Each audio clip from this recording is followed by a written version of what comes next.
بسم الله الرحمن الرحيم الحمد لله رب العالمين والصلاة والسلام على رسول الله وعلى آله وصحبه أجمعين أما بعد السلام عليكم ورحمة الله وبركاته. Here we have Kitabul Ilm, the book of knowledge.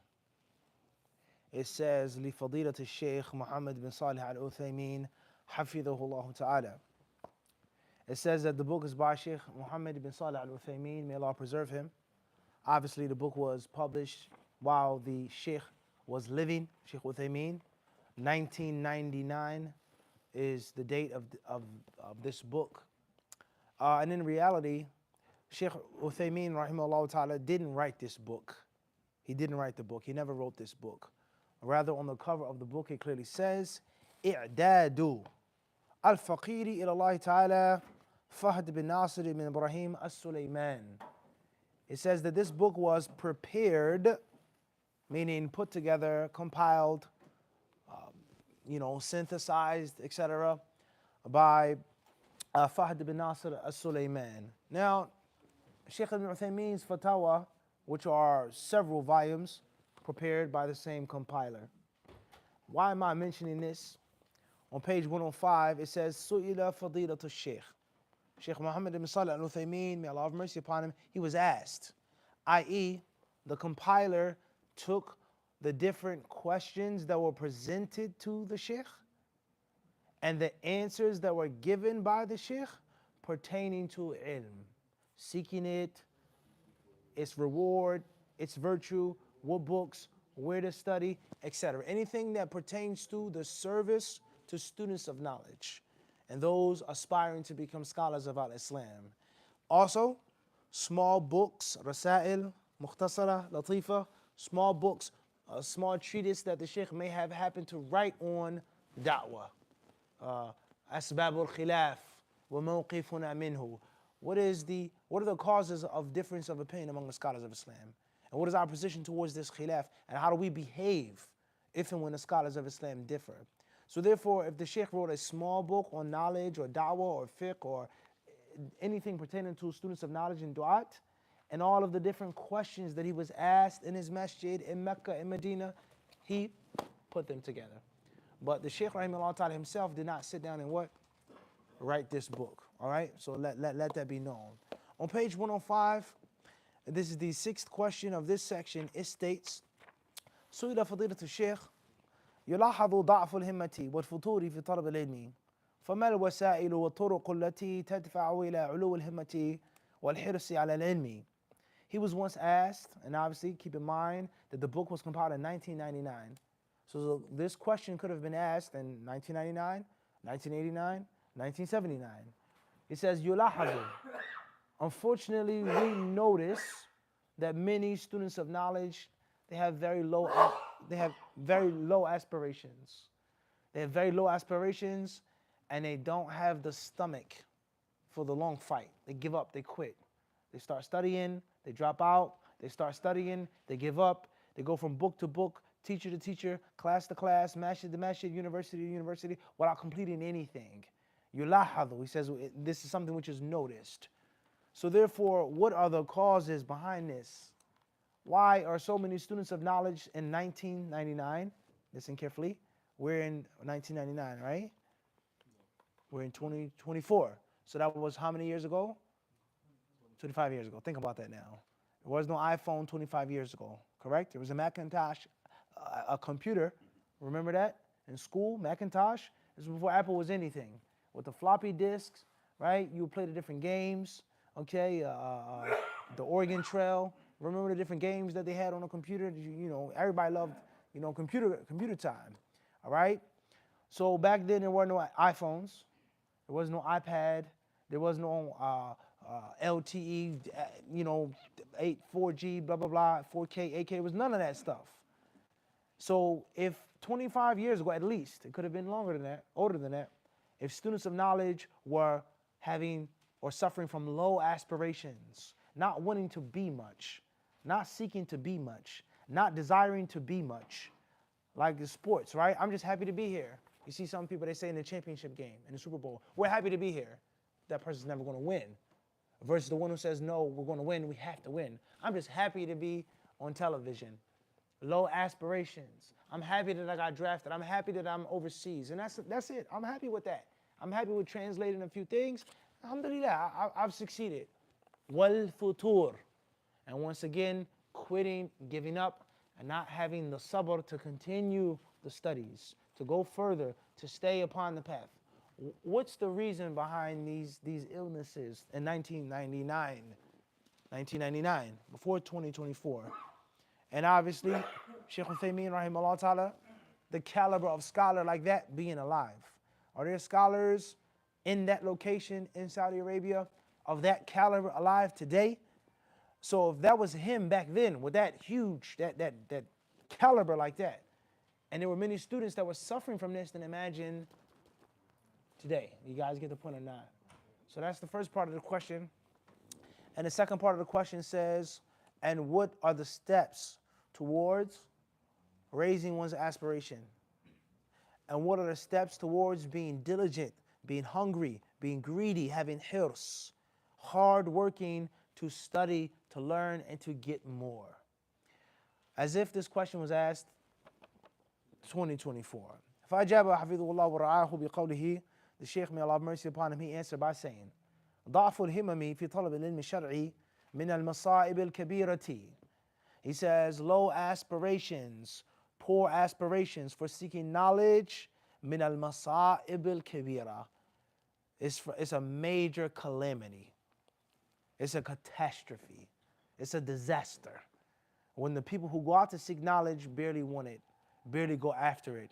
They give up, they quit, they hop from one lily pad to the next. This is my sheikh today, tomorrow I don't study with you. This is the masjid, I'm seeking hadith today, and tomorrow I want to be such and such. Futur, you giving up and you quitting. You feeling the fact that you cannot focus. It's a musibah, it's a calamity, it's a catastrophe, which isn't small. وَهُنَاكَ أُمُورٌ لَا بُدَّ مِنْهَا.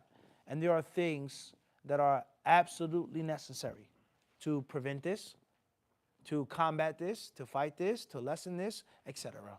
لا بد منها, absolutely necessary for those who are seeking knowledge. الأمر الأول, the first, الإخلاص لله عز وجل في الطلب.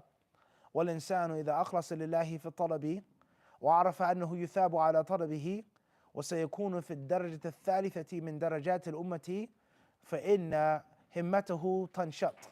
ومن يطع الله والرسول فأولئك مع الذين أنعم الله عليهم من النبيين والصديقين والشهداء والصالحين وحسن أولئك رفيقا. The first is sincerity, is pure intention for Allah, the sublime and the exalted. When you're seeking knowledge and you're sincere for Allah subhanahu wa ta'ala in that search of knowledge, you know, you realize, you remind yourself that Allah is going to reward you, that you're going to receive spiritual blessings for every single step. For every time you lose sleep, you're hungry, you're thirsty, you're tired, for every book that you spin, every time that you're waiting for the teachers to come to the class, etc. It isn't a waste of time. It isn't to be seen or to be heard by men or to be recognized, but I'm waiting and Allah is giving me the reward. I'm hungry overseas, I'm starving, I'm suffering for Allah subhanahu wa ta'ala. So you're not wasting your time. In reality, you're not suffering. But if you don't have that sincerity, if you're seeking knowledge for dunya, if you're seeking knowledge for money, having knowledge brings you money. No doubt about it. It brings you money. If you're seeking knowledge for women, beautiful, pretty women, the most beautiful women don't want to marry you because you're the imam. You are the man with the ilm, with the Quran. You're the man.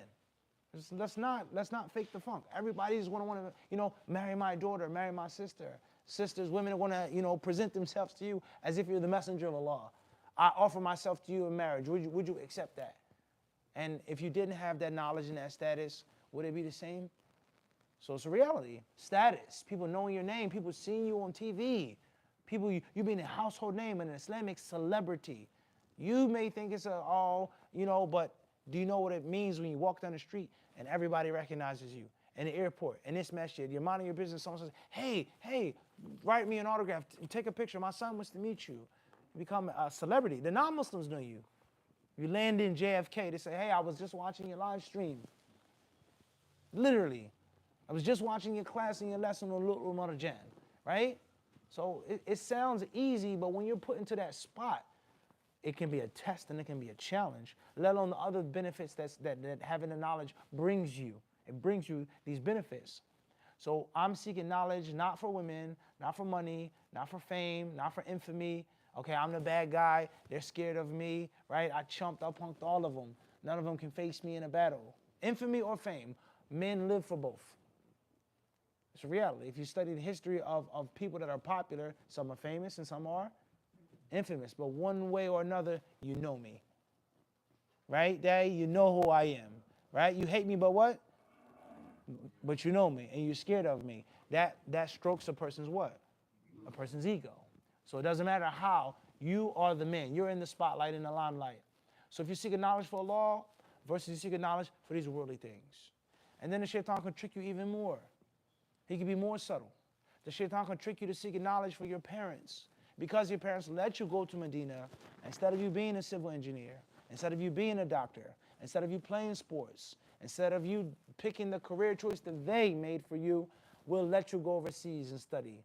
But when you're done, you have to come back and finish the law degree or the doctor's degree, or what, the medical degree. So while you're in Medina getting good grades, for real, in reality, you're seeking knowledge for who? To make your parents happy, and not for Allah subhanahu wa ta'ala. So when you have these ills and these diseases, of course you want to give up and quit, because human beings are going to fail you. A day and a time will come which the women aren't interested in you anymore. We found somebody that's more handsome. He's even a bigger, pretty boy than you are.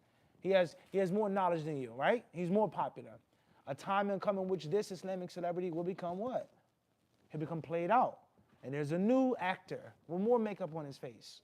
And if you don't believe me, then just look at those who are household names 20 years ago. Where are they now? On the dawah scene, where are they? The big names, where are they?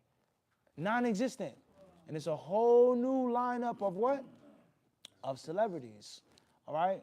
So that which is for Allah doesn't go away. It remains. So that's the first piece of advice, is to be sincere. And for a person to realize is that out of all of the people in the hereafter, the scholar of Islam, the one who has knowledge of Islam, he will be in only the third place. Think about all of Allah's servants and all of the ways of going to Jannah. For you to be number 3 means what? It means a lot. A bronze medal in the Olympics is what? That's big business. That's big business. And the whole entire world, your whole country, you came from China, right? All of those athletes and gymnasts and so on and so forth, and you came in number 3 behind Germany, America, whatever the case may be. Bronze medal is serious. So you'll be number 3 in the hereafter. As Allah subhanahu wa ta'ala says, and whoever obeys Allah and the Messenger, then they will be with the slaves and the servants whom Allah has preferred His blessings. Minan nabiyina, from the prophets, that's the gold. Was-siddiqina, and the siddiqs, that's the silver. Number 3 is what? Was-shuhada'i was-salihina, the shuhada, the martyrs and or the witnesses. Shaykh Uthaymeen has explained that the shaheed can be the martyr on the battlefield, and the shahid Allahu annahu la ilaha illa huwa wal malaikatu wa ulul ilmi qa'iman bil qist. So Allah Azza wa Jalla, He brought as a witness who? The ulama, after the angels, after Himself. And He brought these people as witnesses for the top thing, and that's Allah's tawheed. So included in the shuhada are the ulama, according to that interpretation. Was-salihin, and the salihin being number 4. وَحَسُنَ أُولَٰئِكَ رَفِيقًا, and what an excellent entourage, what an excellent company for you to be in with these individuals. He says, so whenever you think about this one verse among many, many others, it will get you to what? Refresh yourself. All right, let me shake it off. Let me keep moving. Let me get started. Let me not stop. Let me work even harder, because it's a greater, bigger reward. So that's point number 1. Number 2, ثانيا أن يلازم الزملاء يحثونه على العلم ويساعدونه على المناقشة والبحث ولا يمل من صحبتهم ما داموا يعينونه على العلم. Secondly is that you have to remain in the company of friends and colleagues, buddies, homies, comrades, partners, friends, zumala, classmates, who are seeking knowledge and will help you in seeking knowledge. Listen here. He says, يساعدون على المناقشة. هناك من الطلبة اليوم يقول لا نتناقش، نحن نترجم، نتعلم اللغة العربية، نترجم العلماء، مناقشة من ناقش فيه كبر وفيه عجب، يعني ويظن أنه مجتهد ويعني يناطح العلماء ويناقش. لا، الشيخ العثيمين يقول إيش؟ يساعدون على إيش؟ على المناقشة، يكون شيء مطلوب في الطلب. Okay, he says students, friends, which will help you and assist you in debating. والبحث, and researching. Not, yes, Sheikh, is it halal or haram? Let's open up the books and let's read. I read this, no, this is weak, what you got, so on and so forth. Scholastically sit down and what? Research it and discuss it. That's what real students of knowledge do. Real students of knowledge, they don't say yes, no, Sheikh Fatwa. That's not a student of knowledge. Maybe a beginner, someone in the first year of Medina, second year, mumkin. But real students of knowledge are those who research. And it doesn't mean that you're disrespecting the scholars or that you're thinking that you're better than the scholars. It doesn't mean that. It means that you want to be like the scholars. And you want to be like Imam Ahmed, rahimahullah ta'ala, said, don't blind follow me. Don't blind follow Awza'i. Don't blind follow Fulan and Fulan. وَلَكِنْ خُذُوا مِنْ حَيْثُ أَخَذُوا. Take from where they took. And it means that you're trying, not claiming, to be like Imam Ahmed, who said, when he spoke about the different imams, the contemporaries, he says, رأي فلان, he says, هو رأي سواء وإنما الحجة في الآثار. He said, all of their opinions, Layth, Ibn Sa'd, Malik, is all the same to me. Is of no difference. There is no opinion which is mightier than the next imam's opinion. The proof and the evidence is only in the narrations. End of the discussion. So it doesn't mean that you're trying to be better or you think you're better. It means that you're trying to follow the true path of the scholars of Islam by researching with the knowledge and by debating with the knowledge. He then says, وَلَا يَمَلُّ مِنْ صُحْبَتِهِمْ. He says, and as long as they're helping you to seek knowledge, you should never get tired of them. You don't get tired of them debating and discussing. Let's have a day off. Let's have fun. Let's go here. Let's do this. لا يملوا. You have to stay in their company. ثالثا, the third point, inshallah, we'll mention after the adhan.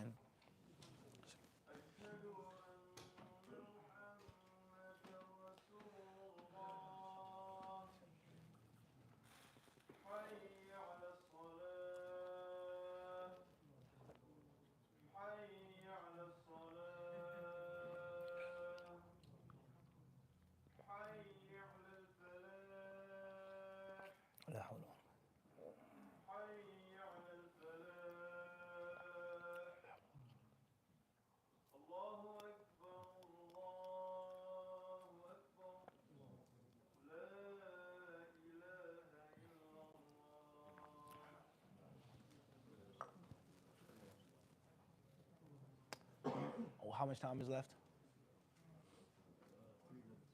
طيب. The third and final point, Shaykh rahimahullah ta'ala, he says, أن يصبر نفسه بمعنى يحبسها لو أرادت أن تتفلت, is that you have to make yourself patient. When you want to give up and quit and drop out, you lock yourself up. You lock yourself up, you put yourself in the handcuffs, and you throw away the key. You throw the key over into the water. There's no way, like a perfect example of this, that is what? An environmental terrorist. You ever seen them before? In the United States, any? Maybe overseas in Europe. They believe cutting down trees is wrong, destroying the natural habitat of this animal or insect or bird is wrong. So what do? They glue themselves down to the road. Run me over if you dare. If not, I'm not moving. So don't you think that if they're making a protest and somebody wanted to do harm to them or, break up the protest, what could have been easier for them to do? To just stand there, right? But eventually somebody's going to get what? No. Someone's going to get scared and then they're going to what? They're going to walk away. So therefore, to prevent that, you do what? Yahbis. There's no way I can leave. If I wanted to give up and quit, I'm stuck. I would understand that mindset if I wanted to leave, because everybody's gung-ho in the beginning. One day we make a strike, the second day of the strike, the second week, how many people out there with the picket signs? I'm getting cold, my mom made chicken for dinner, right? My wife made meatloaf. I need to pay bills. It's not a good idea. People give up. But the one who says, I'm not going to give up even when I want to, I lock myself to the thing. Devotion. So that's how you have to treat your spirit. I can't drop out of this class. I can't give up. I have to keep following. I have to keep this regimen of study in Arabic. So you have to have patience. 3 points. Of course, he mentions the live for this. Number one, he says, sincerity, good company. If you're doing it by yourself, you're going to give up and quit. If you're doing it with average, mediocre people, you're going to what? You're going to give up and quit.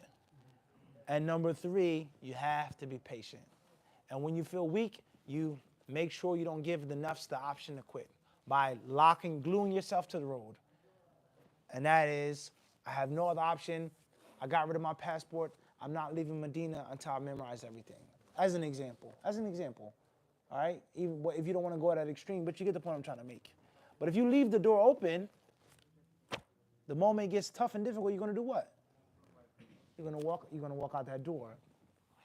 All right, we'll stop here. There's more speech of the Shaykh Rahimahullah Ta'ala. And of course, we've introduced this book many, many times over the years. This was the first book I bought when I was in Mecca in 2002. All right? An excellent book for the students of knowledge. Kitabul Ilm. Wallahu Ta'ala A'lam.